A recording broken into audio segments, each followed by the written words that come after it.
네, 마켓 이슈 분석 이어가도록 하겠습니다. 통화 정책에 대한 연준 의원들의 시각이 엇갈리고 있다라는 점, 그리고 오늘 우리 시장에서는 삼성 SGS 상장을 앞두고 있습니다. 시장 좀 꼼꼼하게 전략을 세워봐야 될 것 같은데요. 먼저 글로벌 이슈부터 확인해 보도록 하죠. 연준 의원들 시각 어떤 식으로 바뀌고 있는 건가요? 어제 같은 경우에는 연준 의원들이 그래도 금리를 빨리 올려야 된다라는 이야기들이 많이 나왔습니다. 네. 그런데 또 간밤에는 더들리 총재가 금리 인상을 논하는 건 좀 시기상조다라는 발언도 나왔거든요. 도대체 누구 말을 믿어야 될지 그러게요. 모르겠습니다. 네, 오늘 또 위원님의 의견 좀 들어봐야겠죠. MTN의 김정은 연구위원 모시고 이야기 나눠보죠. 위원님. 네, 결론부터 말씀드리면, 그들의 얘기에, 어느 쪽에 손을 들어줄지 우리가 미리 생각해 볼 필요는 없을 것 같고요. 확실한 건, 미국은 이제 긴축 모드에 들어갔는데, 과연 총알은 언제 쏠 것인지 또 얼마나 쏠 것인지 정도에 달려있다라고 봐야 될 것 같습니다. 먼저 이제 준비된 그림 하나 보시면, 현재 이런 연준의 정책뿐만 아니라 각국의 통화 정책이라든지 전체적인 움직임을 반영하는 환율의 움직임을 보실 필요가 있는데요. 준비된 그림에서 나타나는 것처럼 일방적으로 나타나고 있는 건 딱 한 가지, 달러 강세입니다. 그런데 달러 강세에 반응하는 속도, 그에 대한 움직임 이런 것들은 다 다르게 나타나고 있거든요. 유로와 다르고 원화 다르고 엔화가 다르다라는 거죠. 각국의 정책이나 현재 상황에 따라서 모든 게 다르게 나타나고 있습니다. 연준 의원들의 발언도 마찬가지다라는 거죠. 자신들이 보는 시각, 자기가 처하고 있는 입장, 그리고 자기가 이제 관장하고 있는 그 미국을 크게 12개의 구역으로 나눴을 때 그 지역의 움직임, 이런 것들에 따라서 발언의 강도나 발언의 수위가 다 달라진다라는 것인데, 핵심은 뭐냐면 이들 중에서 대다수 의원들이 내년 1월을 기점으로 투표권을 잃는다라는 거죠. 그리고 연준 그 정책의 빅3는 총재, 부총재와 그리고 더들리 총재가 갖고 있습니다. 그런 관점에서 이 세 사람의 의견만 우리가 좀 주목해 보면 될 것 같고요. 내년도에 대거 들어가는 새로운 지역은행 총재들 중에서는 매파가 3명, 비둘기파가 1명 정도라는 것을 고려해 봤을 때 향후 매파의 목소리는 자연스럽게 높아질 수밖에 없다. 그래서 제가 결론적으로 드리고 싶은 말씀은 1월부터 나타나는 연준의 코멘트에 주목해 보자라는 것이 가장 중요한 핵심이고요. 그 다음에 유럽과 일본이 추가적인 부양책을 많이 할 수 없는 국면이라는 점을 고려해 보면 현재 달러 강세 분위기도 쉽게 바뀌지 않을 것이다. 두 가지만 명심하면 될 것 같습니다. 네, 일단은 미국 측에서는 계속해서 긴축 쪽으로 방향을 잡아가고 있는 가운데 일본이나 유럽에서는 부양책 이야기가 또 등장하면서 사뭇 그렇죠. 다릅니다. 네. 앞으로 결과를 한번 예측해 봐야 될 것 같은데요. 어떻게 보십니까? 네, 전 세계 유동성이 지난 2008년 이후부터 급속도로 늘어나는 양상을 보였지만 이제는 늘어나는 속도는 둔화될 수밖에 없다라고 보고 있습니다. 여기저기서 만약에 일본이나 유럽이 추가적으로 유동성을 쏟아붓는다면 이제는 그 유동성은 정말 글로벌 수요를 불러일으키기 위해서 밖으로 나와야 되는 유동성이기 때문에 그 유동성이 유출되기 시작하면 글로벌 경기가 좋아지는 시각도 나타나겠지만 인플레도 강하게 자극되면서 연준이라든지 다른 쪽의 긴축을 자극할 가능성이 높다라고 봐야 되겠죠. 그래서 준비된 그림을 보시면 지금 그렇다면 유동성이 어쨌든 늘어나긴 늘어난다라는 것인데 그 늘어나는 과정에서 위험자산을 어딜 투자할 것인가를 보시면 지금 우리가 흔히 얘기하는 깨지기 쉬운 5국가, 프레길 5 국가들의 경기 선행 지수를 봤을 때 개선되는 것은 인도와 인도네시아 정도고요. 나머지 국가는 여전히 굉장히 불안한 모습을 나타내고 있습니다. 신흥국에 투자할 때도 과거처럼 신흥국 전체를 다 살 수 없다라는 것이고요. 그 다음에 주요 신흥국들의 소매 판매 증가율을 봤더니 최근에 증가하고 있는 건 인도 하나뿐입니다. 왜 인도에 대해서 외국인들이 아시아 증시에서 선호하고 있는지가 결과물이 나오는 거죠. 그래서 제가 드리고 싶은 결론은 글로벌 유동성이 폭발적으로 증가하지 않는 이상 결국은 섹터별로, 종목별로, 국가별로 외국인들의 매수는 굉장히 차별화를 보일 수 있기 때문에 내년도까지도 우리는 차별화 장세에 대한 관점을 가지고 접근해야 되겠다. 지수 레벨이 크게 올라가기보단 가지고 있는 종목군들의 수익률 격차가 앞으로도 계속 벌어질 수 있다는 쪽으로 포커스를 맞춰야 될 것 같습니다.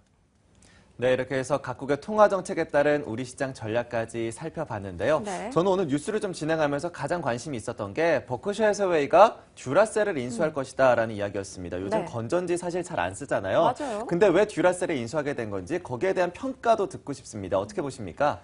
일단 뉴스에서도 내용이 약간 나왔습니다만 세계 2위의 부자인 워렌 버핏도 세금이 아까웠나 봅니다. 꼼수를 쓴 거죠. P&G 지분을 많이 갖고 있었는데 P&G 실적이 계속 안 좋다 보니까 P&G가 각각의 사업부를 지금 정리하고 있습니다. P&G라고 하는 회사가 어떤 회사입니까? 샴푸부터 시작해서 치약을 포함해서 건전지, 질레트와 같은 면도기를 포함한 굉장히 다양한 생활용품들을 사업 포트폴리오로 갖고 있거든요. 근데 이 중에서 정말 핵심만 남기고 굉장히 많은 부분들을 팔겠다라고 했고 그 중에 대상 하나가 듀라셀이었습니다. 근데 그 듀라셀을 파는 것을 워렌 버핏이 사고 그리고 자신은 P&G의 지분을 넘기는 거죠. 그러니까 P&G 지분을 팔면 세금이 엄청나게 나오는데 이번에 주식 수합을 함으로써 세금을 절세하게 된 겁니다. 그래서 세계 2위의 부자인 워렌 버핏도 결국은 꼼수를 썼다라고 볼 수 있을 것 같고요. 지금 단순하게 나오는 뉴스만으로 판단해 보기에는 워렌 버핏이 듀라셀이 아주 매력적이어서 샀다라는 판단보다는 P&G 지분을 매각하는 과정에서 여러 가지 서로 윈윈하기 위한 그런 전략으로 이번에 주식 수합을 한 게 아닌가 좀 이렇게 봐야 될 것 같습니다. 네, 워렌 버핏의 움직임이 또 예상 외여서 놀랍기도 합니다. 네. 하지만 듀라셀 그럼 전지사업부에 대한 매력은 없다라고 판단을 해야 되는 건지 국내 전지업체들에 대한 기대는 요즘 좀 높아지고 있는 상황이잖아요. 네네. 전략 좀 세워본다면요. 일단 뭐 2차 전지와 1차 전지가 다르죠. 듀라셀이 만들고 있는 전지와 우리가 흔히 얘기하는 이제 배터리, 전기차의 2차 전지는 조금 다른데요. 그럼에도 불구하고 1차 전지 시장에서 또 기대를 가지고 있는 부분이 있습니다. 바로 자동차용 납축 전지 시장인데요. 이게 방식이 변화하면서 앞으로 수명도 길어지고 그리고 효율도 높아질 것으로 예상이 되고 있습니다. 준비된 그림을 보시면 현재 쓰고 있는 SLA 방식이 현재 AGM 방식으로 바뀔 것으로 예상이 되고 있는데 AGM 방식으로 바뀌면 전체적인 효율성도 올라가고요. 수명도 크게 늘어납니다. 그래서 이 변화 과정에서 상대적으로 수익성을 높일 수 있는 게 글로벌 배터리 업체라는 거죠. 그렇다면 듀라셀의 비중은 아무래도 다른 소형 건전지 쪽에 집중되어 있지만 국내 세방전지 같은 경우에는 글로벌 시장의 3위의 자동차 납축전지 배터리 업체거든요. 그러니까 그런 과정으로 본다면 최근에 3분기에 환율 관련 이슈로 인해서 실적이 나빠진 게 아닌데 외화환산 손실이 발생하다 보니까 결국은 실적 예상치를 하회했거든요. 근데 최근에 원화가 약세를 보이는 분위기라든지 향후 이 시장의 움직임을 살펴보게 되면 뭐 세방전지 같은 종목군들 국내 이런 그 전지 관련주들에 대해서는 좀 긍정적인 흐름이 아닌가라고 보고 있고요. 2차 전지에 대해서는 뭐 여전히 성장성이 높다라고 보고 있기 때문에요. 워렌 버핏이 듀라셀을 인수하는 것도 뭐 중요한 뉴스라고 보여지나 전체적인 전지 시장의 성장은 1차 전지, 2차 전지가 공이 같이 나타날 가능성이 있다라고 봐야 될 것 같습니다. 네, 그럼 뭐 전지 사업에 대해서도 일단은 뭐 긍정적으로 좀 봐도 될 것 같네요. 네, 살펴봐야겠네요. 네, 그리고 이제 우리 시장 이슈 살펴보도록 할게요. 오늘이 이제 많은 분들이 기다리셨을 겁니다. 삼성 SDS가 상장하는 날인데요. 아무래도 좀 기대감이 클 것 같습니다. 뭐 주가도 계속 오를 것이다라는 기대감이 있는 상황인데 오늘 투자 전략 어떻게 세우는 게 좋을까요?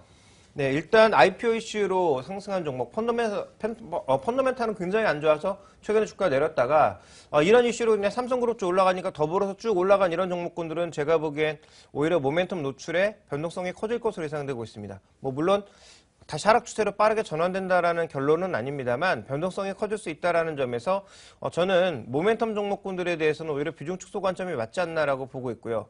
그리고 실제로 이 삼성 SDS 같은 경우에도 상장을 하고 난 이후에 여러 가지 기대감들이 선반영되었다라는 측면에서 시초가 이후에는 변동성이 또 커질 수 있지 않을까라고 보고 있습니다. 그래서 제가 보기에는 상장 모멘텀은 이미 충분히 기반영되어 있기 때문에 여기에 대해서 추가적인 기대감을 가져가기보단 삼성그룹 지배구조의 핵심 종목이라고 볼 수 있는 삼성전자, 삼성생명, 삼성물산에 대한 매수가 났다. 그래서 삼성전자 지배구조가 얘기가 나오자마자 제가 방송에서 계속 강조했던 건 딱 이거 하나였습니다. 삼성생명, 삼성전자, 삼성물산 장기적으로 사서 가져가라. 건설주 중에서 볼 것 삼성물산밖에 없다라는 얘기를 드린 이유가 바로 여기에 있는 거죠. 그래서 삼성 SDS는 일종의 히든페이입니다. 그래서 향후 지배구조를 바꾸기 위한 히든페이지, 이게 지배구조의 핵심 종목은 아니거든요. 그러니까 결국 삼성 SDS 빼먹을 걸 다 빼먹으면 삼성 SDS는 현재 갖고 있는 프리미엄 자체가 줄어들 가능성이 있다는 점도 고려를 해야 되기 때문에 여기서부터는 생각을 잘 하셔야 된다. 상장이 이미 되었다라는 가정하에 굉장히 많은 기대감들이 선반영되었다. 이렇게 해석해 볼 수 있습니다. 그럼 삼성 SDS 기업 자체 사업은 매력도가 없는 것인지 그게 좀 걱정이 됩니다. 네. 뭐 시스템 통합 업체라고 하잖아요. 주로 어떤 일을 하고 그 성장성은 볼 수 없는 건가요? SI 업체라는 게 뭐냐면 그 지금 각각의 인트라넷이라든지 여러 가지 시스템들이 있지 않습니까? 그것을 하나로 통합해 주는 것을 우리가 SI라고 하죠. 거기에 관련된 부가 서비스들이 굉장히 많습니다. 그러니까 이쪽에 IT 서비스라고 봐야 될 것 같은데요. 이 사업은 정부가 결국은 규제에 나서면서 금융기관 수주도 안 되고요. 또 중소기업 수주도 안 되죠. 그러다 보니까 말 그대로 캡티브 마켓, 삼성그룹 내 수요만 존재하고 있습니다. 준비된 그림을 보시면 실제로 SDS의 사업 분야가 크게 두 가지로 나누는데요. 물류 BPO와 IT 서비스, 이 SI 부분인데 SI 부분 쪽은 거의 변화가 없죠. 분홍색으로 표시되고 있는데요. 2016년까지 전망해봐도 굉장히 느린 성장입니다.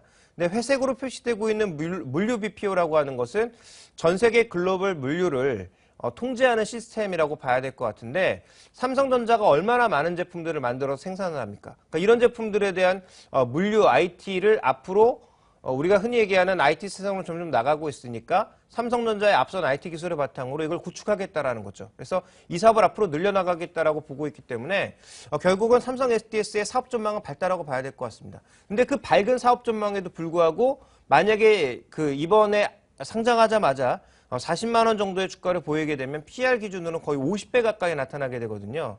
그러니까 문제는 이거인 거죠. 사업 성장성이 있다. 그러면 우리가 흔히 성장주에 부여하는 밸류에이션, SKCNC만 봐도 지금 30배 정도 수준에서 거래가 되고 있는데 비슷한 거 아니겠습니까? 지배구조 핵심 종목에 SI를 하고 있는 업체인데요. 그 업체의 PBR이 30배인데 만약에 삼성 SDS가 40만 원 이상권으로 가게 되면 PR 기준으로는 포워딩을 한다고 하더라도 30배로 훌쩍 넘어가는 거죠. 그게 과연 매력적인 주가인지에 대해서는 시장에 질문을 해봐야 되겠지만 제가 보기에는 조금 부담스러운 국면이 아닌가 이렇게 판단하고 있어서 사업 자체의 문제가 아니라 밸류에이션 자체의 문제가 될 것이다라고 보고 있습니다. 네, 뭐 이익 대비했을 때 주가가 50배다라고 네. 하면 좀 너무 높지 않나 싶은 생각도 듭니다. 그래서 저도 이 오늘 상장되고 나서 삼성물산이나 삼성생명 쪽에 좀 관심을 가져보는 게 어떤가 싶은 생각이 드네요. 자, 이렇게 해서 일단 시장에 대한 이슈들 살펴봤고요. 이어서 이제 전략 세워봐야겠죠. 네, 시장 선전략으로 이어갑니다.